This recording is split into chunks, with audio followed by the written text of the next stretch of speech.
پروردگار بحروں بر، پروردگار بحروں بر۔ اعوذ باللہ من الشیطان الرجیم، بسم اللہ الرحمن الرحیم۔ ان اللہ وملائکتہ یصلون علی النبی یا ایہا الذین آمنوا صلوا علیہ وسلموا تسلیما۔ اللہم صلی علی سیدنا و نبینا و شفیعنا و مولانا محمد وعلی آل محمد وبارک وسلم۔ محترم خواتین و حضرات، السلام علیکم ورحمۃ اللہ۔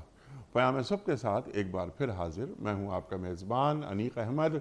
قرآن کریم کی مختلف آیات پر ہمارے ملک کے جید علماء گفتگو فرماتے ہیں، روزانہ ہمارے ساتھ ہوتے ہیں الحمدللہ، اور ہمیں قرآن کریم کے معنی، مفاہیم، نیریشنز، تفاسیر اس سے قریب کرتے ہیں کہ قرآن کریم کی ان آیات کے معنی کیا ہیں اور اس کی جزیات کیا ہیں، اس کی تفسیریں کیا ہیں، وہ ہمارے معزز علماء ہمیں بتاتے ہیں، گویا قرآن کریم کا علم ہم تک منتقل کرتے ہیں۔ اللہ اکبر، اللہ تعالی ہمارے علماء کو سلامت رکھے۔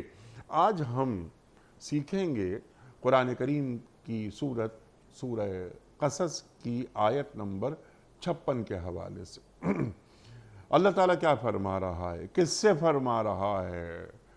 خواتین و حضرات، اے نبی صلی اللہ علیہ وآلہ وسلم، آپ جسے چاہیں اسے ہدایت نہیں دے سکتے، مگر اللہ جسے چاہتا ہے اسے ہدایت دیتا ہے، اور وہ ان لوگوں کو خوب جانتا ہے جو ہدایت قبول کرنے والے ہیں۔ اِنَّكَ لَا تَهْدِي مَنْ أَحْبَبْتَ وَلَكِنَّ اللَّهَ يَهْدِي مَنْ يَشَاءُ۔ سبحان اللہ، سبحان اللہ۔ اب سوالات اٹھتے ہیں یہاں۔ پہلی بات تو یہ، پہلا سوال یہ کہ ہدایت کہتے کسے ہیں؟ ہدایت کے معنی کیا ہیں؟ صرف راستہ دکھا دینا یا منزل تک پہنچانا؟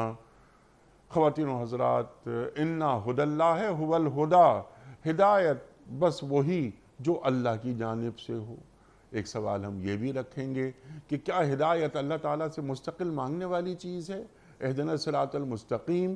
سرکار دو عالم صلی اللہ علیہ وآلہ وسلم نے اپنی حیات مبارکہ کی جو آخری نماز ادا فرمائی، اس میں بھی آپ نے سورہ فاتحہ تلاوت فرمائی، اور اہدنا الصراط المستقیم، ہدایت مانگی جا رہی ہے اللہ سے۔ اللہ فرما رہا ہے اس آیت میں کہ سرکار دو عالم صلی اللہ علیہ وآلہ وسلم، آپ جسے چاہتے ہیں ہدایت دے دینا ضروری نہیں ہے، آپ کا کام صرف پیغام پہنچانا ہے۔ ہدایت دینا یا نہ دینا یہ ہمارا کام ہے۔ سرکار دو عالم صلی اللہ علیہ وآلہ وسلم جب وقت لگاتے تھے کفار پر، مشرکین پر، غیر مسلموں پر، آپ کی خواہش ہوتی تھی کہ یہ اسلام میں داخل ہو جائیں اور دین کو قوت حاصل ہو جائے۔ اللہ نے وہی بھیج دی کہ لعلک باخع نفسک اللہ یکونوا مومنین، اگر یہ دین قبول نہیں کریں گے، ایمان نہیں لائیں گے، تو کیا آپ اپنی جان گنوا دیں گے؟ خواتین و حضرات، ایک سوال، چھوٹا سا سوال یہ بھی رکھیں گے جو اللہ فرما رہا ہے کہ اللہ جانتا ہے کہ کون ہدایت قبول کرے گا۔ جب اللہ کو یہ معلوم ہے کہ کون ہدایت قبول کرے گا، جب اللہ تعالیٰ نے یہ بات طے کر ہی لی ہے، یُضِلُّ بِهِ كَثِيرًا وَيَهْدِي بِهِ كَثِيرًا، اس سے بھی جوڑیں گے کہ اللہ تعالیٰ کچھ لوگوں کو گمراہ کرتا ہے، کچھ کو ہدایت دے دیتا ہے۔ تو ایک شخص جو ہدایت پر نہیں آ رہا، راہ ہدایت پر نہیں چل رہا، تو اس میں اس کا قصور کیا ہے؟ یا اس کو ارادے کی قوت دے دی گئی ہے، راستے بتا دیے ہیں اس کو اللہ نے، اب اگر وہ خود ہی نہیں جا رہا تو ہدایت کوئی جبری ہدایت نہیں ہوتی، اللہ جبر نہیں کرتا کسی کے ساتھ۔ خواتین و حضرات، سیکھیں گے محترم مولانا شجاع الدین شیخ صاحب سے۔ ہمارے ملک کا ایک معروف نام، کیا تعارف میں الفاظ میں ضائع کروں، شاگرد خاص محترم ڈاکٹر اسرار احمد صاحب علیہ الرحمہ۔ یہ میں نے جملہ اس لیے کہا کہ اس جملے میں ڈاکٹر اسرار صاحب علیہ الرحمہ کا ذکر ہوا، اور ہم نے اس جملے کو ادا کر کے انہیں یاد کیا۔ ڈاکٹر صاحب ہمارے ملک کے محسنوں میں سے ہیں۔ خواتین و حضرات، سورہ قصص اور آیت نمبر 56۔ اعوذ باللہ من الشیطان الرجیم، بسم اللہ الرحمن الرحیم۔ انک لا تہدی من احببت ولکن اللہ یہدی من یشاء۔ انک لا تہدی من احببت ولکن اللہ یہدی من یشاء وَهُوَ أَعْلَمُ بِالْمُهْتَدِينَ۔ صدق اللہ العظیم۔ اے نبی صلی اللہ علیہ وآلہ وسلم، آپ جسے چاہیں اسے ہدایت نہیں دے سکتے، مگر اللہ جسے چاہتا ہے ہدایت دیتا ہے، اور وہ ان لوگوں کو خوب جانتا ہے جو ہدایت قبول کرنے والے ہیں۔ صدق اللہ العظیم۔ خواتین و حضرات، اس سے پہلے کہ ہم رکھیں آج کے پروگرام کے حوالے سے پہلا سوال شیخ صاحب کی خدمت میں، کل کے پوچھے گئے سوال کا درست جواب، اور آج کا سوال آپ کی خدمت میں۔ کل کا سوال ہمارا یہ تھا کہ امیر المومنین حضرت عمر فاروق رضی اللہ تعالی عنہ نے بیت المال کی بنیاد کس سنہ ہجری میں رکھی؟ درست جواب 15 سنہ ہجری میں۔ آج کا سوال نوٹ فرما لیجئے، مسجد جن کس شہر میں واقع ہے؟ مکہ مکرمہ میں، یا مدینہ منورہ میں، یا طائف میں؟ جو درست جواب آپ سمجھتے ہوں روانہ فرمائیے۔ ہمارے فون نمبرز ہیں 0092213452709۔ ہمارا دوسرا فون نمبر ہے 0092213450980۔ ہمارا ای میل ایڈریس ps@dunyatv.tv، ہمارا SMS کا نمبر 3031، اور ہمارا واٹس ایپ کا نمبر ہے 0092321825094۔ حضرت، چھوٹی سی آیت، بڑے بڑے مضامین پوشیدہ، ارشاد فرمائیے۔ کچھ سوالات میں نے اٹھانے کی کوشش کی۔ اللہ تعالیٰ مخاطبت فرما رہا ہے وجہ وجود کائنات محمد مصطفیٰ احمد مجتبیٰ صلی اللہ علیہ وآلہ وسلم سے۔ ارشاد فرمائیے کیا پیغام مل رہا ہے؟ بسم اللہ الرحمن الرحیم۔ اللہم صلی علی محمد وعلی آل محمد وبارک وسلم۔ انیس صاحب جزاک اللہ خیراً، آپ نے سینٹرو میں بہت سارے نکات مختصراً بیان فرمائے، جن پر آگے کلام بھی انشاءاللہ تعالی ہوگا۔ کوئی شک نہیں کہ اس آیت کریمہ میں مخاطبت نبی مکرم صلی اللہ علیہ وآلہ وسلم سے ہے، اور ایک پس منظر میں آپ نے بیان فرمایا کہ آپ صلی اللہ علیہ وسلم کی خواہش تھی کہ جو لوگ بھی آپ کے درمیان، آپ کے دائیں بائیں، گھر میں ہیں، پڑوس میں ہیں، رشتہ داروں میں ہیں، محلے میں ہیں، بستی میں ہیں، ان سب تک اللہ کا پیغام پہنچے اور وہ اللہ کا پیغام قبول کرے۔ جیسے کہ بخاری شریف کی حدیث ہے، اللہ کے رسول علیہ السلام کا معاملہ ہے کہ لوگوں، تمہارا حال ہے کہ تم جہنم کی آگ کے گڑھے میں گرا چاہتے ہو، اور میں تمہیں کمر سے پکڑ کر کھینچ کر بچانے کی کوشش کر رہا ہوں۔ تو پیغمبر کی تو خواہش ہی ہوتی ہے کہ تمام لوگ اللہ کا پیغام قبول کریں، ہدایت کی راہ پر آئیں، اور اپنے آپ کو اللہ اور اس کے رسول علیہ السلام کے حکم کے تابع لے کر چلیں، تاکہ اپنی اصل زندگی آخرت کو سنوار سکیں۔ البتہ اس خواہش کا ہونا ایک شے ہے، اور عملاً سارے لوگ قبول کر لیں دوسری بات ہے۔ چنانچہ یہاں ذہن میں رہے، مخاطبت صرف حضور سے تو ہے صلی اللہ علیہ وسلم، مگر یہ چاہت حضور کے صحابہ کی بھی تو ہوگی رضی اللہ تعالی عنہم اجمعین۔ کوئی شخص ایمان لے آیا، اس کے والدین ایمان نہیں لائے، کوئی شخص ایمان لے آیا، اس کا بھائی ایمان نہیں لایا، وہ بھی فکر مند ہوا کرتے تھے۔ اور یہ انداز قرآن حکیم میں ہمیں مجموعی اعتبار سے کئی مقامات پر ملتا ہے کہ کئی مرتبہ مخاطبت حضور سے ہوتی ہے صلی اللہ علیہ وسلم، اور اہل ایمان کے لیے بھی رہنمائی کا سامان کیا جا رہا ہوتا ہے۔ تو حضور کی اپنی خواہش بھی تھی کہ آپ کے رشتہ دار ہوں، پڑوس میں رہنے والے ہوں، بستی کے لوگ ہوں، محلے کے لوگ ہوں، علاقے کے لوگ ہوں، یہ سب قبول کریں، اور حضور علیہ السلام کے صحابہ کرام کی بھی خواہش ہوگی۔ اگر اس کو ہم بعد میں جوڑیں گے، ہم میں سے ہر شخص چاہتا ہے کہ اس کے دوست اگر وہ خود دین پر ہے تو دوسرے لوگ بھی دین کی طرف آ جائیں. ایک تو ہے کہ کسی کا کفر سے اسلام میں داخل ہونا ایک بڑا معاملہ ہے، لیکن ایک شخص کلمہ گو مسلمان ہے مگر گناہوں میں مبتلا ہے، اس پر بھی محنت کرنے کی ضرورت ہوگی. تو کئی مرتبہ محنت کرنے والوں کی خواہش ہوتی ہے مگر آگے سے رسپانس نہیں آ رہا ہوتا، آگے سے نتیجہ سامنے نہیں آ رہا ہوتا، یا کوئی کفر میں مبتلا ہے تو وہ اسلام کی دعوت قبول نہیں کر رہا ہوتا، تو دعوت دینے والا پریشان بھی ہو سکتا ہے اور فطری طور پر اس کی پریشانی وجہ بھی ہوگی. تو کبھی یہ تسلی دی جاتی ہے کہ آپ کے ذمے یہ نہیں ہے کہ آپ کسی سے منوا کر دکھا دیں، یہ آپ کا کام ہی نہیں. جیسے سورہ غاشیہ کے آخر میں ہے فَذَكِّرْ إِنَّمَا أَنْتَ مُذَكِّرْ لَسْتَ عَلَيْهِمْ بِمُسَيْطِرٍ. اے نبی علیہ السلام نصیحت فرمائیے، بے شک آپ نصیحت فرمانے والے ہیں مگر جبر کر کے منوانا آپ کی ذمہ داری نہیں. اب یہ تسلی حضور کے لیے بھی ہے، یہ تسلی داعیان دین کے لیے بھی ہے کہ دیکھو تمہارا کام دعوت پہنچانا ہے، حق بیان کرنا ہے، رہنمائی کرنے کی کوشش کرنا ہے، اس سے منوا لینا تمہارا کام نہیں. بلکہ سو قرآن حکیم میں سورۃ البقرہ کے شروع میں جو ذکر آیا بڑا قیمتی ہے.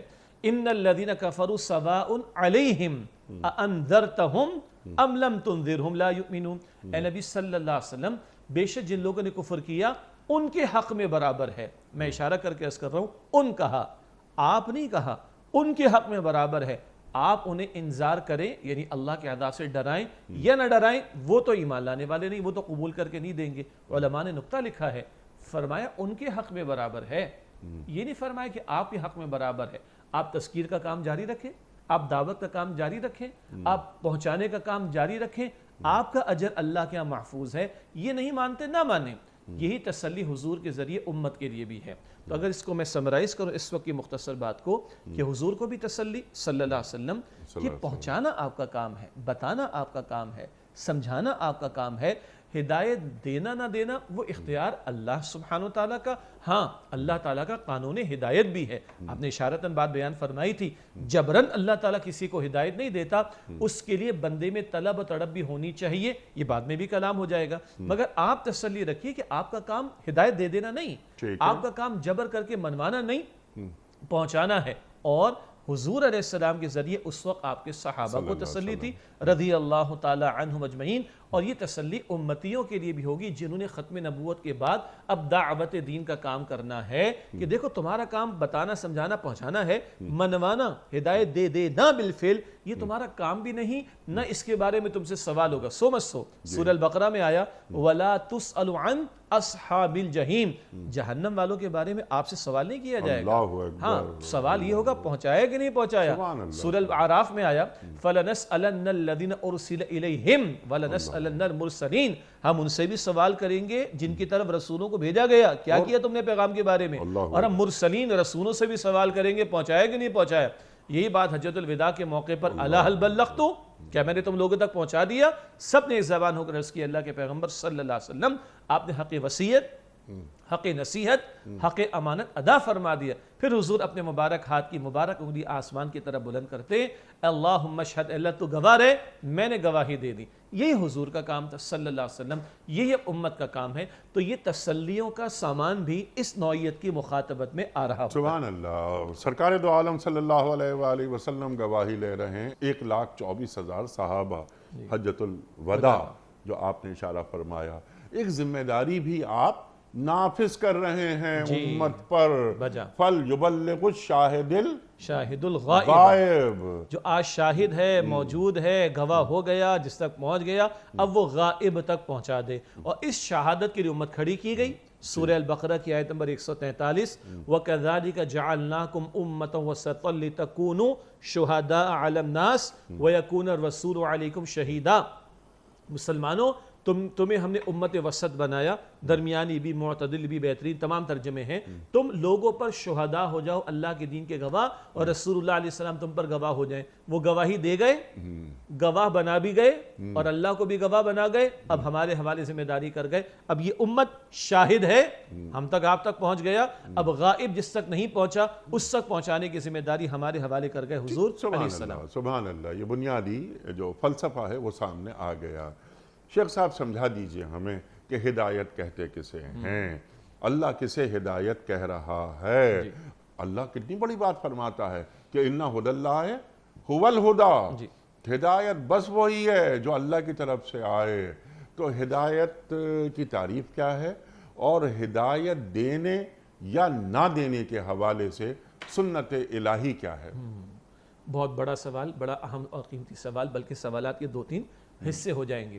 پہلی بات، ہدایت کسے کہتے ہیں؟ جی ہاں، اگر اس کی ترجمانی کریں عربی لغت کے اعتبار سے تو کہا جاتا ہے ہدایت کا ترجمہ ہے کوئی بات سجھا دینا، کوئی بات سمجھا دینا، کوئی منزل ہے اس کی طرف اشارہ کر دینا، اور ایک ہے منزل تک پہنچا دینا۔ تو سجھا دینا، سمجھا دینا، ایک راہ پر چل کر منزل تک جانے تو منزل کی طرف اشارہ کر دینا، اور ایک ہے بالآخر منزل تک پہنچا دینا۔ ہدایت کا ایک تعلق ہے تمام مخلوقات سے۔ قرآن پاک فرماتا ہے نا سورۃ الاعلیٰ میں الذی خلق فسوی والذی قدر فہدی، اللہ تعالیٰ نے مخلوق کو پیدا فرمایا، اس کو درست فرمایا، ہر مخلوق کی تقدیر مقرر فرما دی، فہدی اس کو ہدایت عطا فرما دی۔ بیسک باتیں اللہ نے سجھا دی ہیں۔ ایک بکری کا بچہ پیدا ہوتا ہے، چند گھنٹے اس کی ٹانگیں کاپتی سیدھا کھڑا ہو جاتا ہے، اور ماں کی وجود سے اس نے دودھ کیسے لینا ہے اللہ نے بلٹ ان رکھا ہے اس کے اندر۔ مچھلی کو تیرنے کا فن بلٹ ان اللہ نے سجھا دیا ہے، اینڈ سو آن۔ یہ بیسک گائیڈنس سجھا دیا جانا، یہ تو تمام مخلوقات میں ایک کامن فیکٹر ہے۔ اس سے آگے چلیں، اللہ سبحانہ و تعالیٰ نے انسان کو اشرف المخلوقات بنایا، اپنی بندگی کے لیے پیدا کیا، اور اس بندگی کے سبق کے دہرانے کے لیے انبیاء اور رسول کا سلسلہ قائم فرمایا، اور منزل مقصود کا تعین بھی کر دیا، اور اس تک پہنچنے کا راستہ بھی واضح کر دیا۔ اب یہ عام مخلوقات سے ذرا برتر بات ہے، سجھا دینا، سمجھا دینا، اشارہ کر دینا، منزل مقصود تک پہنچا دینا۔ یہاں سجھا دینا کیا ہے؟ فَأَلْهَمَهَا فُجُورَهَا وَتَقْوَاهَا، اللہ نے انسان میں فجور اور تقوی، بدی اور نیکی دونوں کی بنیادی صلاحیت رکھ دی ہے۔ انسانی فطرت میں نیکی بدی کا بنیادی شعور بلٹ ان ہے۔ ہاں، اس شعور کی تکمیل محض عقل انسانی سے نہیں ہو سکتی، اس کے لیے وحی کی تعلیم ضروری ہے۔ اس بات کے لیے اللہ نے مزید سجھانے کے لیے، سمجھانے کے لیے، یاد دہانی کرانے کے لیے، رہنمائی کرنے کے لیے، منزل کا اشارہ بلکہ منزل کی وضاحت کرنے کے لیے انبیاء اور رسول کو بھیجا۔ بیسک گائیڈنس بلٹ ان ہے، تکمیلی گائیڈنس انبیاء اور رسول کے ذریعے اور کتابوں کے ذریعے جو وحی عطا ہی اس کے ذریعے بتا دی گئی، راستہ بتا دیا، اما شاکروں انا ہدیناہ السبیل، ہدایت کا لفظ اما شاکروں و اما کفورا، سورہ دہر کے شروع میں ہم نے راستہ سجھا دیا، منزل کیا ہے بتا دی، اب چاہے تم شکر گزار بنو چاہے تم ناشکرے بنو۔ اگلی انتہا کیا ہے؟ صرف سجھا دینا نہیں، اشارہ کر دینا نہیں، منزل مقصود تک پہنچا دینا۔ آپ نے انٹرو میں اشارہ کیا تھا، کب تک ہم ہدایت کے محتاج ہیں؟ کہاں تک ہمیں ہدایت کی ضرورت ہے؟ کیا ہدایت پر ہدایت کی ضرورت ہے؟ مستقل ہدایت کی ضرورت ہے؟ جی ہاں، وہ منزل مقصود تو ہے اللہ راضی ہو اور اپنی رضا کے مقام جنت تک پہنچا دے، اور جنت والوں کا کلمہ حمد جو اللہ تعالیٰ نے نقل فرمایا سورۃ الاعراف کی آیت نمبر 43 میں، جب وہاں پہنچیں گے اللہ کے فضل سے تو ان کی زبان پر شکر کا ترانہ ہوگا، الحمدللہ الذی ہدانا لہذا وما کنا لنہتدی لولا ان ہدانا اللہ۔ تمام شکر، تمام تعریف اللہ سبحانہ وتعالیٰ کے لیے ہے جس سے یہاں تک کی ہدایت دے دی۔ کہاں تک کی؟ جنت میں داخلے تک کی۔ تو صرف سجھا دینا نہیں، سمجھا دینا نہیں، دکھا دینا نہیں، اشارہ کر دینا نہیں، رہنمائی کر دینا نہیں، انگلی پکڑ کر چلا کر تمام مراحل طے کرا کر منزل مقصود تک پہنچا دینا، یہ ہے ہدایت کا مکمل پیکج۔ اور وہ جو آپ نے اشارہ فرمایا، یہ جو ہم دعا کر رہے اہدنا الصراط المستقیم، تو یہ سجھا دینے کا فقط معاملہ نہیں، اشارہ کر دینے کا فقط معاملہ نہیں، منزل وہ رہی تمہاری دکھا دینے کا معاملہ نہیں، منزل مقصود تک پہنچا دیا جانا، ہم اس کے محتاج ہیں۔ اور یہ دعا ہے جو ہر نماز کی ہر رکعت میں ہم کر رہے ہیں، اور امام الانبیاء علیہ السلام کے ذریعے تو یہ دعا تعلیم کی گئی، ہر نماز کی رکعت میں سورۃ الفاتحہ حضور نے جاری فرما دی، اور آپ اپنی حیات مبارکہ کی آخری نماز کی آخری رکعت میں اگر یہ تلاوت کر رہے ہیں تو ایک امتی اس کو کس قدر دل کی گہرائیوں سے ہدایت کے طلب کرنے کی ضرورت ہے، اور کتنا دل کی گہرائی سے یہ اہدنا الصراط المستقیم کی دعا مانگنے سے، پڑھنے نہیں، مانگنے اور دل کی گہرائیوں سے مانگنے کی ضرورت ہے۔ تو یہ ہے تمام مخلوقات میں بیسک گائیڈنس بلٹ ان، ہمارے اندر بھی نیکی بدی کا شعور بلٹ ان تکمیل پیغمبروں کی تعلیم کے ذریعے اور منزل مقصود تک پہنچ جائیں. یہ مستقل ہدایت در ہدایت جس کی ہمیں محتاجی ہے، اور جس قدر اس محتاجی کا احساس ہوگا اتنا یہ دل سے دعا ہم اللہ کے حضور کر رہے ہوں گے انشاءاللہ. سبحان اللہ سبحان اللہ. اس میں آپ نے ہدایت دینا یا نہ دینا، یا ہدایت دینے کے حوالے سے یا نہ دینے کے حوالے سے جو سنت الہی ہے اس کا بھی ذکر فرما دیا. اشارتاً ہے لیکن اس پہ کلام ہوگا. جی اشارتاً آپ نے فرما دیا کہ جبری ہدایت نہیں ہوتی. ہدیناہ النجدین پر بھی آپ نے اِنَّا ہَدَيْنَاهُ السَّبِيلَ اِمَّا شَاكِرًا وَإِمَّا كَفُورًا وہ بھی آپ نے بات فرما دی. بلکہ آپ کی بات بلند ہوتی ہے. وَهَدَيْنَاهُ النَّجْدَيْنِ یہ سورہ بلد میں ہے. ہم نے دونوں راستے دکھا دیے. یہ شر کا ہے، یہ خیر کا ہے. یہ جہنم کی طرف لے جانے والا ہے، یہ جنت کی طرف لے جانے والا. Choice is yours. ٹھیک ہے. اور آپ نے سبحان اللہ الہام جو اللہ فرما رہا ہے اندر رکھ رہا ہے فطرت میں، فَأَلْهَمَهَا فُجُورَهَا وَاتَّقْوَاهَا آپ نے وضاحت فرما دی. اب یہاں ذرا ایک سوال آج یہ اٹھتا ہے، سوال ہم سے زیادہ آپ جانتے ہیں اور خاص طور پہ ہماری یوتھ وہ اٹھاتی ہے یہ سوال کہ جناب والا ہدایت جس پر آپ نے اشارہ فرمایا ہے کہ ہدایت اللہ بھیجتا ہے، کس کے ذریعے بھیجتا ہے؟ انبیاء اور رسل کے ذریعے بھیجتا ہے. ایک نئی چیز سامنے آتی ہے یا آنے لگی ہے، خاص طور پہ ہمارے بچوں اور بچیوں کے ذہنوں میں سوالات کرتے ہیں وہ کہ جب عقل ہمارے پاس آ گئی، شعور کی سطح بلند ہو گئی، ہم اب خیر اور شر کے فیصلے خود کر سکتے ہیں، تو ہمیں یہ وحی خداوندی کی ضرورت نعوذ باللہ نعوذ باللہ نعوذ باللہ یہ نہیں رہی. آج دنیا کو بے خدا بنانے پر باقاعدہ بڑے بڑے مشن کام کر رہے ہیں. ایتھیزم کو پھیلایا جا رہا ہے طریقے سے. بڑی بڑی تنظیمیں ہیں، ان کے پورے بروشرز ہیں اور ان کے کانٹیکٹ نمبرز ہیں. اگر آپ کو مدد چاہیے دنیا کو بے خدا بنانے کے لیے تو ہم سے جو ممکن ہوگا ہم کریں گے. آپ ہمیں اس پہ ای میل کر سکتے ہیں، اس پہ کانٹیکٹ کر سکتے ہیں، یہاں لیٹر بھیج سکتے ہیں، اور ہم دامے درمے قدمے سخنے ہم آپ کی مدد کریں گے. ہم آپ کی خدمت کے لیے تیار ہیں. استغفر اللہ. تو اللہ اکبر کو اللہ سے لڑ کر کوئی جیت سکا ہے؟ تو لیکن یہ ایک علمی سوال یہ سامنے آتا ہے اور ہمارے مسلمان بچے بچیاں وہ یہ سوال اٹھاتے ہیں. آپ کو سینکڑوں کیا ہزاروں ایسے بچے ملے ہوں گے، تو انہیں کیا جواب دیا جائے؟ سمپل بات ہم کر لیتے ہیں کہ عقل کی حد جہاں ختم ہوتی ہے وحی کی حد وہاں سے شروع ہوتی ہے. تو عقل اور وحی کے درمیان کیا ربط ہے؟ جی بہت اچھا اور قیمتی سوال ہے. بہت عملی مسئلہ ہے آج کے دور کے اعتبار سے بھی. ہر دور میں کہ آج بہت زیادہ کیونکہ دجالی فتنہ جس آب و تاب کے ساتھ موجود ہے اور جس کو آپ نے ایتھیزم کہا کہ باقاعدہ پورے بجٹس اس پر لگے ہوئے ہیں اور بڑے پلانڈ انداز سے اس کو آج تھوپا جا رہا ہے. میں تو کہوں گا اس تناظر میں سوال اٹھتا ہے. اس کا بڑا دلچسپ جواب انیس صاحب اس انداز سے ہے.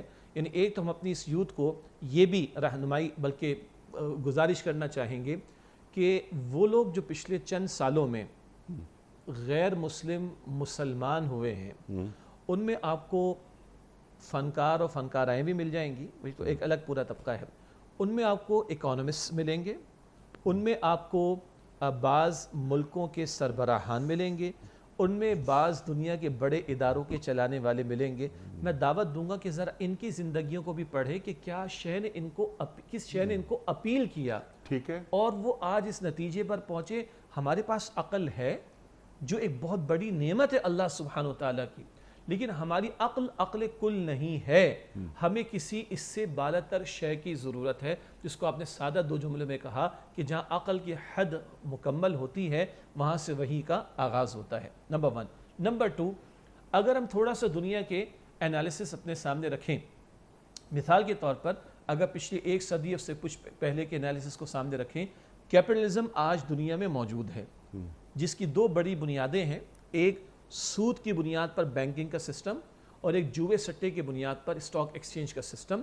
اور اس کیپٹلزم کی جو تباہ کاریاں ہیں وہ ہمارے سروں پر مسلط ہیں، اور دنیا میں بہت کچھ اس کے خلاف کہا گیا، اور حد یہ کہ مسلم ممالک سے بڑھ کر غیر مسلم ممالک کے اندر اس کے خلاف ڈیمونسٹریشن ہوتے ہیں.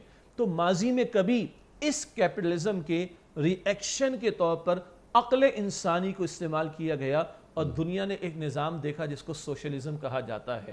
اگر کیپٹلزم نے انڈیویجول لبرٹی کی انتہا کی بات کی اور بالکل آزادی کی بات کی تو اس کے بالکل برعکس سوشلزم نے کہا کوئی لبرٹی نہیں ہوگی کسی کی, سارا اسٹیٹ کا کنٹرول ہوگا, سارے انسان بالکل برابر ہوں گے.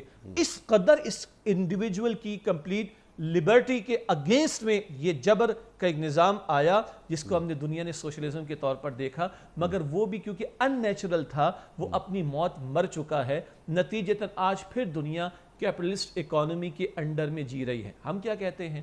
ہم یہ کہتے ہیں کہ انسانی عقل کو توازن دینے والی شے, بیلنس دینے والی شے وہ وحی کی تعلیم ہے, ورنہ کبھی ایک انتہا پر انسان جائے گا جس کو اگر معیشت کی بات کریں کیپٹلزم کی طرف, اور کبھی اسی کے ریئیکشن کے طور پر دوسری انتہا کی طرف جائے گا جس کو ہم کہیں گے سوشلزم. اس میں توازن کدھر ہے؟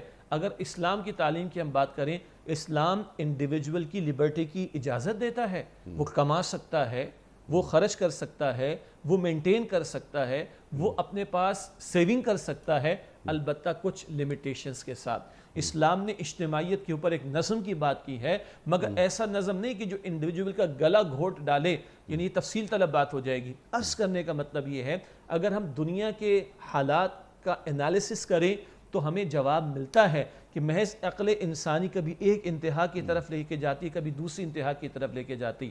دنیا کے بعض وہ ممالک ہیں جن کی پر کیپٹا انکم بہترین ہے, جن میں سوشل ویلفیئر اپنی انتہا کو پہنچا ہوا ہے جی, لیکن یہ بھی ایک انالیسس حقیقت پر مبنی ہے کہ وہی ممالک ہیں جن میں سب سے زیادہ خودکشیاں ہو رہی ہیں, وہی اسکینڈینیوین کنٹریز جن کی پر کیپٹا انکم سب سے اوپر ہے دنیا میں, خوشحالی میں وہ دنیا میں سب سے اوپر ہیں, پرکس اور بینیفٹس میں سب سے اوپر ہیں, ویلفیئر کی سطح ان کی بہت اونچی ہے. تو آخر کیا مس ہو رہا ہے کہ لوگ خودکشیاں کر رہے ہیں اور سب سے زیادہ انہی ممالک کے اندر خودکشیاں ہو رہی؟ تو یہاں ایک جواب سادہ سے آئے گا کہ انسان کا صرف جسم نہیں, انسان کی روح بھی ہے, اور انسان کا اصل بینگ اس کا یہ حیوانی وجود نہیں, انسان کا اصل بینگ وہ اس کی روح ہے, اور یہ بات انسانی عقل نہیں بتاتی, یہ وحی کی تعلیم آ کر بتاتی ہے. ایسے کئی انالیسس اور پیش کیے جا سکتے ہیں. یہ وحی کی تعلیم آ کر بتاتی ہے جو آپ نے بات فرمائی. اگر کوئی شخص, کوئی بچہ, ہمارا نوجوان یہ سوال کرے آپ سے کہ جناب والا حضرت بس یہ فرما دیجئے کہ ہدایت کے ذریعے, ہدایت یعنی وحی خداوندی کی اتباع کر کے مجھے جو حاصل ہوتا ہے کیا عقل استعمال کر کے مجھے حاصل نہیں ہو سکتا؟ تو عقل بھی تو, اور جتنی باتیں آپ نے فرمائی ایک دلیل کے طور پر نوجوان یہ بھی کہہ سکتا ہے جیسے آپ نے بات فرمائی کہ سود کی ممانعت, ہم تو مسلمان ہیں, قرآن کریم فرما رہا ہے نا فَإِن لَمْ تَفْعَلُوا فَأْذَنُوا بِحَرْبٍ مِّنَ اللَّهِ وَرَسُولِهِ, لیکن ایک غیر مسلم نے قرآن کریم نہیں پڑھا, سود کی مخالفت کرتا ہے, وہ عقل کی بنیاد پر کرتا ہے. تو عقل نے اسے اس نتیجے پر پہنچایا جو وحی کے ذریعے ہم تک پہنچا. اسی طرح جواب یہ دیا جا سکتا ہے کہ بہت سی باتوں کے معاملات میں ہماری عقل ابھی وہاں تک نہیں پہنچ سکی کہ کسی شے کے نفع نقصان کو ہم سمجھ سکیں, تو پھر تو انتظار کرنا پڑے گا کہ شاید 100 برس کے بعد ہماری عقل اور میچور ہوگی تو شاید ہمیں شراب کی بھی خباثتیں کچھ زیادہ سمجھ میں آ جائیں, ہمیں سود کی اور خباثتیں سمجھ میں آ جائیں. تو کیوں نہ وہ ذات کہ جس نے اس عقل کو پیدا کیا, اس انسان کو پیدا کیا, اور انسان کا خالق جو کہتا ہے کہ الا یعلم من خلق, کیا وہی نہ جانے کا جس نے پیدا فرمایا؟ تو وائی شوڈ وی ویٹ کہ یعنی ایسی عقل کی میچورٹی کہ شاید یہ بھی مجھے سمجھ میں آئے, پھر وہ مجھے سمجھ میں آئے. اس دوران میں تو نہ جانے کتنے ہزاروں لاکھوں کو تو ہم مرتا ہوا دیکھ رہے ہوں گے, اور انسانیت سسک رہی ہوگی, انسانیت پریشان ہوگی اپنے بہت سارے اجتماعی معاملات کے اندر راہ ثواب کی تلاش میں. تو why should we reinvent the wheel, اور یہ سمجھنا کہ ہم اپنی عقل سے سب کچھ حاصل کر لیں گے, جبکہ ابھی بہت سارے معاملات ہیں جہاں عقل کو استعمال کر کے ہم نے بہت کچھ ڈیولپ کیا, مگر بائی لارج وہ انسانیت کی فلاح کے مقابلے میں انسانیت کی تباہی کے لیے زیادہ مبید و معاون ثابت ہو رہی بات. مثال کے طور پر آپ اور ہم جانتے ہیں کہ ٹیکنالوجی جس تیزی کے ساتھ چینج ہو رہی ہے اور بدلتی چلی جا رہی ہے, خود ٹیکنالوجی کے جو ماہرین ہیں وہ اس بات پر پریشان ہیں کہ اس کی کہیں روک لگانے کی ضرورت ہے. آج اس ٹیکنالوجی کے بہت سارے گوشے ایسے ہیں جنہوں نے انسان سے ان کی اپنی اقدار کو چھین لیا ہے۔ اسی لیے ان علوم کے ساتھ ساتھ یعنی ٹیکنالوجی کے حوالے سے اور فزیکل سائنسز کے حوالے سے دنیا بھر میں، پاکستان میں بھی سوشل سائنسز کو پڑھانا ضروری قرار دے دیا ہے کہ بڑی بڑی بلڈنگز ہم بنا رہے ہیں۔ کس کے لیے بنا رہے ہیں؟ بڑی بڑی سڑکیں، برجز بنا رہے ہیں، کس کے لیے بنا رہے ہیں؟ انسان کے لیے۔ تو انسان اگر نیچے جا رہا ہے، لَقَدْ خَلَقْنَا الْإِنسَانَ فِي أَحْسَنِ تَقْوِيمٍ ثُمَّ رَدَدْنَاهُ أَسْفَلَ سَافِلِينَ۔ تو انسان کو پہلے سدھارا جائے، نکھارا جائے، اور آپ نے ہمیں تعلیم یہ فرمایا کہ یہ کام وہی کرتی ہے، عقل انسانی نہیں کرتی، لیکن عقل انسانی کی سپورٹ حاصل ہوتی ہے۔ عقل انسانی کو کوئی مسئلہ نہیں استعمال کرنے میں۔ لیکن اقبال نے کیا زبردست بات کہہ دی شیخ صاحب کہ گزر جا عقل سے آگے کہ یہ نور چراغ راہ ہے، منزل نہیں ہے۔ تو اب یہ سمجھایا جائے، یا اس کو ایک سوال چھوٹا سا رکھ دیتا ہوں میں آپ کے سامنے۔ میں جب عقل کی اتباع کرتا ہوں تو مجھے کیا حاصل نہیں ہوتا جو وحی کی اتباع کر کے حاصل ہو جاتا ہے؟ بجا آپ کی بات بلند ہوتی ہے۔ ایک چھوٹا سا اس میں ایک اور اینگل بھی ایڈ کر لیں۔ میرے پاس عقل ہے، آپ کے پاس بھی عقل ہے، ٹھیک ہے؟ مردوں کے پاس بھی عقل ہے، عورتوں کے پاس بھی عقل ہے۔ مردوں کی عقل کا ایک نتیجہ نکلتا ہے، عورتوں کی عقل کا ایک نتیجہ نکلتا ہے۔ اب دو نتائج کے درمیان فیصلہ کیسے کریں گے کہ کون بہتر ہے اور کون صحیح تر ہے؟ کیونکہ مرد اگر سوچے گا تو بہرحال وہ باعث ہوگا کیونکہ وہ مرد ہے، عورت اگر سوچے گی تو باعث ہو سکتی بلکہ ہو جائے گی کیونکہ وہ عورت ہے۔ تو اس کی کیوں نہ مان لی جائے جس سے مرد کو بھی پیدا کیا ہے، عورت کو بھی پیدا کیا ہے، جس سے مرد کو بھی عقل عطا فرمائی، جس سے عورت کو بھی عقل عطا فرمائی، وہ اگر ڈیسائیڈنگ اتھارٹی مانیں گے تب تو آپ اور میں کسی نتیجے پر پہنچ سکتے ہیں۔ ویسٹ میں رہنے والوں کو بھی اللہ نے پیدا کیا، ایسٹ میں رہنے والوں کو بھی اللہ نے پیدا کیا، دونوں کے پاس عقل موجود ہے، دونوں عقل استعمال کر رہے ہیں۔ کہا جاتا ہے شاید وہ زیادہ استعمال کر رہے ہیں۔ ان کی عقل بتاتی ہے کہ مرد اور عورت کا آزاد اختلاط کوئی ایشو نہیں ہے۔ حد یہ کہ وہاں کی عقل کے مطابق جو اقدار ہیں وہ یہ کہتی ہیں کہ اگر ایک خاتون کسی کو ہینڈ شیک کے لیے ہاتھ بڑھا دے اور وہ ہاتھ نہ ملا ہے تو یہ برا سمجھا جاتا ہے۔ ہمارے ہاں دینی اقدار تو ہیں، کچھ مشرقی اقدار بھی سمجھی جاتی ہیں کہ اگر کوئی مرد عورت کو ہاتھ بڑھا دے، عورت مرد کو ہاتھ بڑھا دے ملانے کے لیے، تو کچھ جگہ اب بھی اس کو بڑا معیوب سمجھا جاتا ہے۔ تو اگر ویسٹرن اقدار یہ ہو جائیں اور ایسٹرن اقدار یہ ہو جائیں، وہ بھی انسان ہیں، یہ بھی انسان ہیں، عقل ان کے پاس بھی، عقل ان کے پاس بھی ہے، ہاؤ وڈ یو ڈیسائیڈ؟ تو فیکٹر یہی ہے کہ اگر ہم اس کی بات کو ماننے کی طرف آئیں کہ جس نے ایسٹ والے کو بھی پیدا کیا، ویسٹ والے کو بھی پیدا کیا، مرد کو بھی پیدا کیا اور عورت کو بھی پیدا کیا، تو ہم صحیح نتیجے پر پہنچ سکیں گے اور ہم شاید صحیح فیصلوں تک پہنچ سکیں گے۔ ورنہ عقل سب کے پاس موجود ہے، اور ان ساری عقلوں کا جب مرغوبہ سامنے آئے گا تو کون ڈیسائیڈ کرے گا؟ اتھارٹی کس کی ہوگی؟ کہ جس کو اتھارٹی خالق کے علاوہ مانیں گے، مخلوق میں سے پیغمبر کے علاوہ بات کر رہا ہوں، تو وہ بھی ہماری طرح عقل رکھنے والا ہوگا۔ How would you decide? تو اٹ از بیٹر کہ وہ کہ جس خالق نے سب کو پیدا کیا اس کو ڈیسائیڈنگ اتھارٹی مانا جائے، تبھی ہم شاید صحیح فیصلوں پر، یا کمپرومائز سے صحیح لفظ نہیں ہے، سیٹلمنٹ کی طرف پہنچ سکیں گے انشاءاللہ تعالیٰ۔ یہ بھی نقطہ اس گفتگو میں سامنے رہنا چاہیے۔ جی سبحان اللہ۔ اور سیٹلمنٹ کیا، پھر ہم صحیح معنوں میں اس منزل کی طرف پہنچ سکیں گے کہ جس منزل پر اللہ ہمیں دیکھنا چاہتا ہے، یعنی وہ کامیاب۔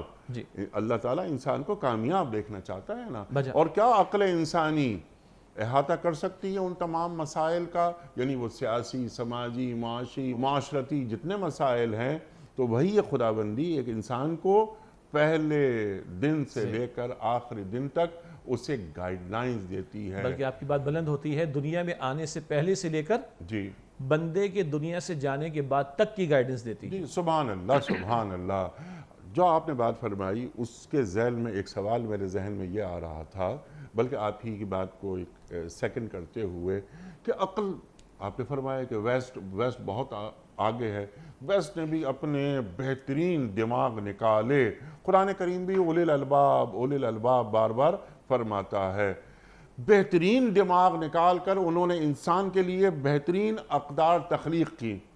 بہترین اقدار، کیا وہ بہترین دماغ، بہترین اخلاق اللہ تعالیٰ کی جانب سے طے کردہ اقدار کا مقابلہ یا موازنہ ہم کر سکتے ہیں اس سے؟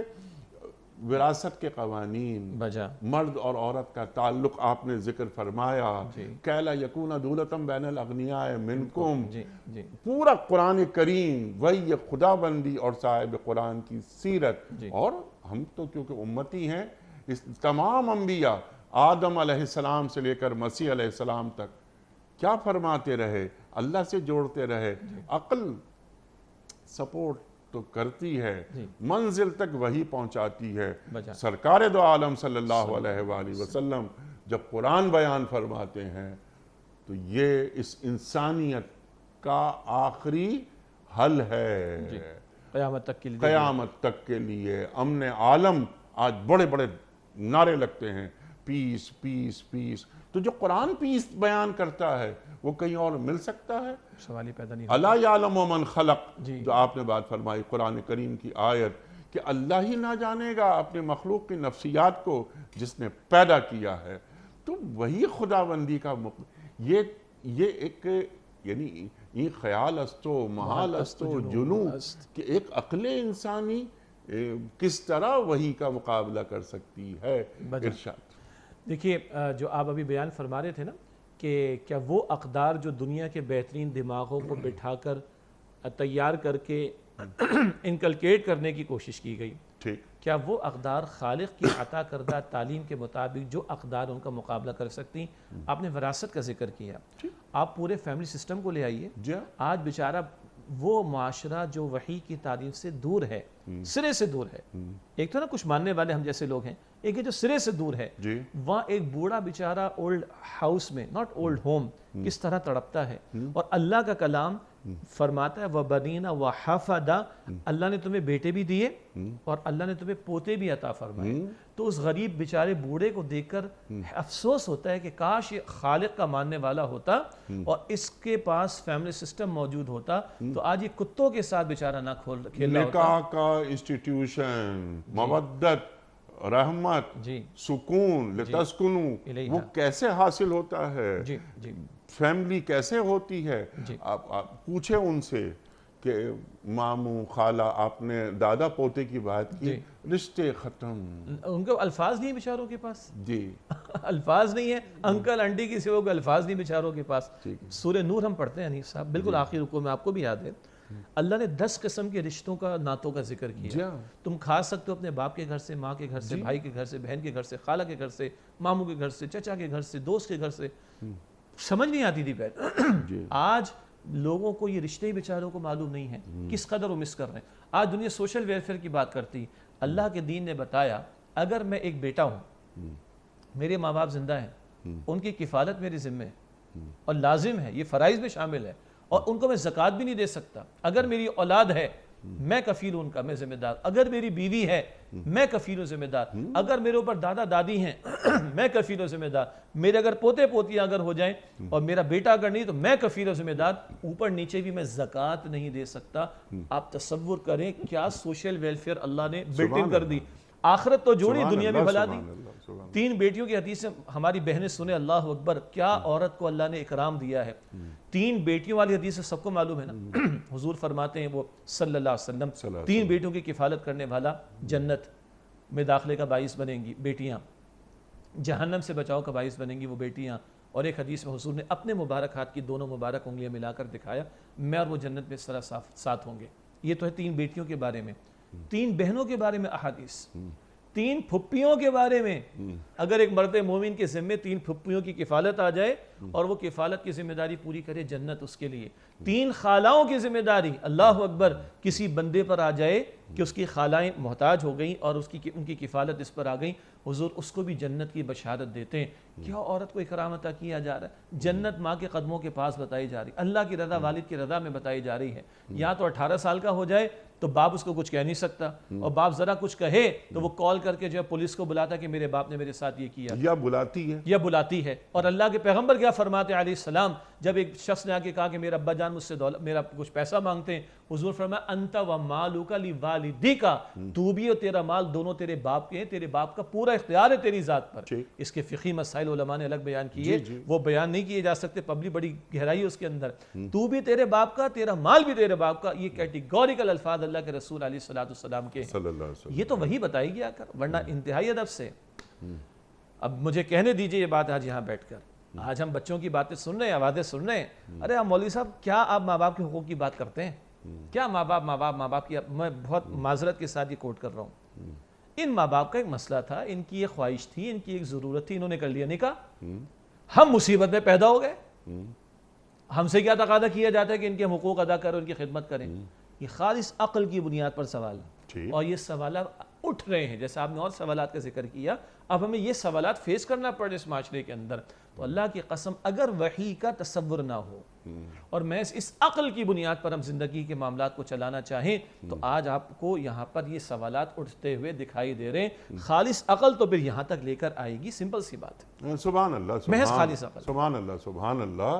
یعنی اولاد اب ایسے سوالات بھی اٹھانے لگی ہے جو آپ نے بیان فرمائے، لیکن اگر یہی والدین، یہی ماں باپ اولاد کی تربیت قرآن کریم کی ہدایت کے مطابق کریں، یعنی وہی خدا بندی، عقل نہیں آ رہی درمیان میں قرآن کریم کی ہدایت، تو یہی بچے کیا پڑھیں گے؟ رب ارحمہما کما ربیانی صغیرا۔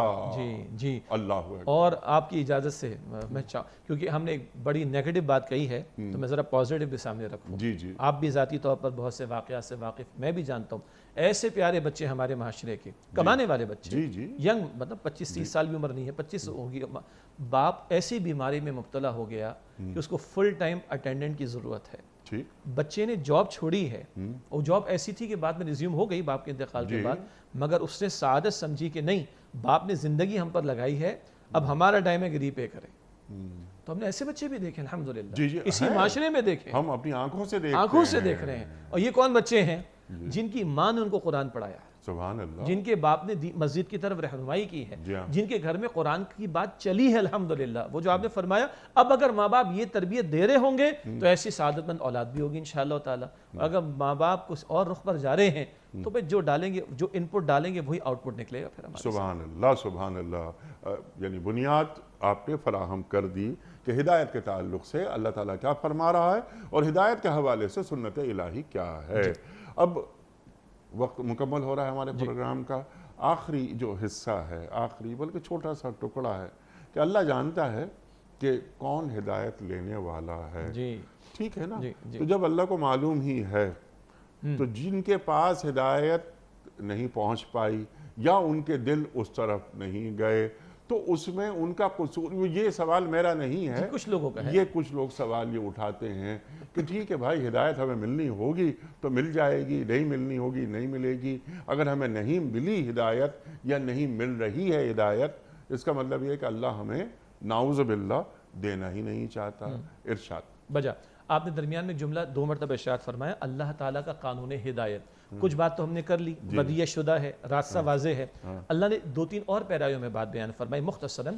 سورہ شورا کی آیت نمبر 13 کا آخری حصہ، یہدی الیہ من ینیب، سبحان اللہ، اللہ ہدایت اسے دیتا ہے جو اللہ کی طرف رجوع کرنے والا ہو۔ سبحان اللہ۔ اچھا جی، پھر اللہ تعالیٰ کس کی گمراہی کا فیصلہ فرماتا ہے، یہ بھی اللہ تعالیٰ بیان فرماتا ہے۔ سورہ صف آیت نمبر 5 ہے، فلما زاغوا ازاغ اللہ قلوبہم، جب انہوں نے خود ٹیڑھ اختیار کی، جانتے بوجھتے رد کیا، تو اللہ تعالیٰ نے ان کے دلوں کو ٹیڑھا ہی فرما دیا۔ تو ہدایت واضح ہے، جو چاہے قبول کرے، جو چاہے رد کرے، جو طلب لے کر آئے گا اللہ ہدایت عطا فرمائے گا، اور جو خود ٹیڑھا ہونے کا فیصلہ کر لے اللہ اس کے دل اس کو ٹیڑھا ہی فرما دے گا۔ اب جو آپ نے بات بیان فرمائی، اللہ کا تو معلوم ہے، تو صاحب پھر ہمارا کیا مسئلہ؟ اس کو ذرا ایک ہاتھ اور آگے بڑھا دیں، اللہ نے طے فرما دیا ہے، پھر ہمارا کیا مسئلہ؟ او بھائی، اللہ نے اگر طے فرما دیا، یوں کہیں کہ اللہ کو سب کچھ معلوم ہے۔ تمام علماء، اسلاف نے، بزرگوں نے جب بھی اس نوعیت کے مسئلے کو بیان کیا تو سادہ الفاظ، ایک ہے اللہ کی پری نالج اور ایک ہے پری ڈیسٹینیشن کا معاملہ۔ اللہ کو سب کچھ معلوم ہے، وہ علی بکل شیء علیم ہے، مگر ہم روبوٹ نہیں ہیں کہ اللہ نے ہمیں پری پروگرام فکس کر کے بھیجا ہے، نہ، اما شاکر و اما کفورا، چوائس دیا ہے۔ الذی خلق الموت والحیات لیبلوکم ایکم احسن عملا۔ تو اب ذرا ایک اس ٹون میں ایک جواب یہ ہے اللہ کو سب معلوم ہے ہمارا کیا قصور ہے, سب تو طے شدہ, ہمارا کیا قصور ہے. تو بھائی تمہیں موت وقت پر ہی آئے گی نا, تو پھر بیماری میں علاج کیوں کراتے ہو؟ اللہ کو معلوم ہے موت وقت پر آئے گی. تمہیں بھوک لگتی ہے تو تم کھانا کیوں کھاتے ہو؟ آ جائے گا کھانا خود چل کر. نہیں, کھانا میری ضرورت ہے, میں کمانے کے لیے بھی جاتا ہوں. پینا میری ضرورت ہے, میں پینے کے لیے بھی اٹھتا ہوں. ایگزامز پاس کرنا, اللہ چاہے گا تو ایگزام پاس ہو جائے گا. نہ بھائی مجھے پڑھائی بھی کرنی ہے, جا کے پیپر بھی اٹیمپٹ کرنا ہے. رزق کا معاملہ ہو, کھانے پینے کا معاملہ ہو, نوکری کا معاملہ ہو, جاب کا معاملہ ہو, بزنس کا معاملہ ہو, ایگزامینیشن کا معاملہ ہو, خود جان لگا رہے ہوتے ہیں.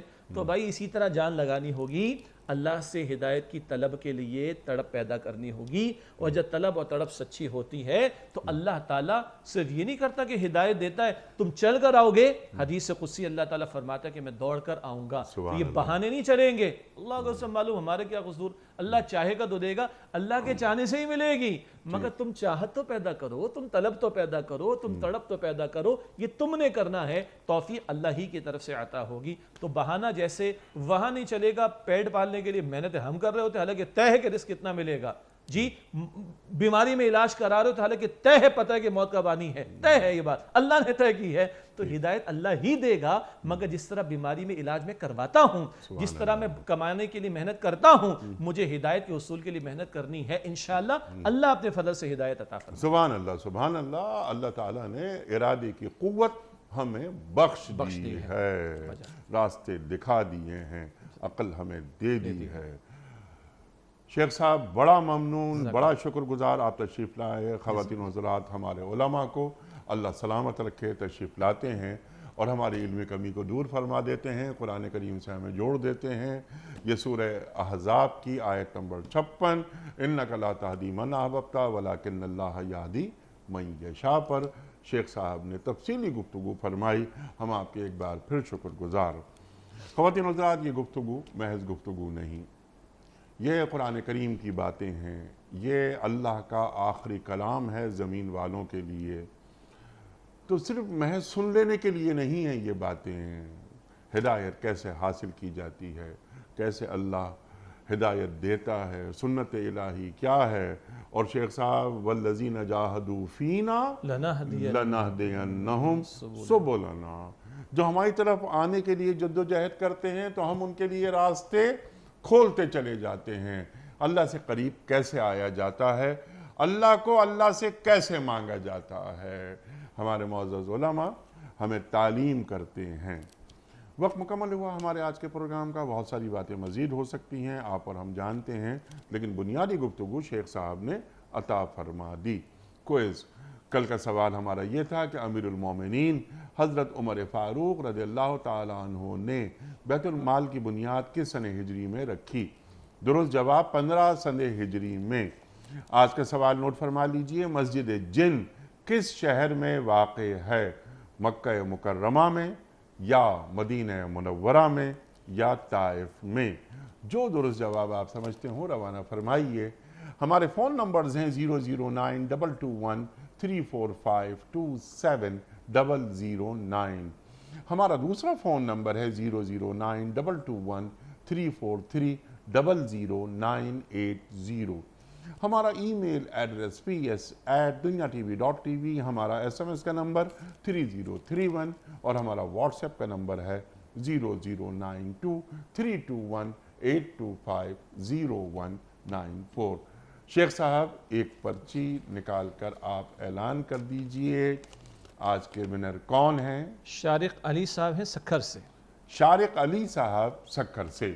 شارق صاحب, آپ کو دینی کتب پر مشتمل یہ تحفہ بہت بہت مبارک ہو. ہم آپ کے ایڈریس پر روانہ کر رہے ہیں دنیا ٹی وی کی جانب سے. پیام صبح کا اختتام ہوتا ہے روزانہ ایک قول پر, اور وہ قول ہوتا ہے صاحب نہج البلاغہ امیر المومنین حضرت علی مرتضیٰ کرم اللہ وجہہ کا. آپ فرماتے ہیں, فخر اور سربلندی کو چھوڑو, تکبر اور غرور کو مٹاؤ, اور قبر کو یاد رکھو. فخر اور سربلندی کو چھوڑو, تکبر اور غرور کو مٹاؤ, اور قبر کو یاد رکھو. سبحان اللہ, سبحان اللہ. اپنے میزبان انیق احمد کو کل تک کے لیے اجازت دیجیے. خدا حافظ. پروردگار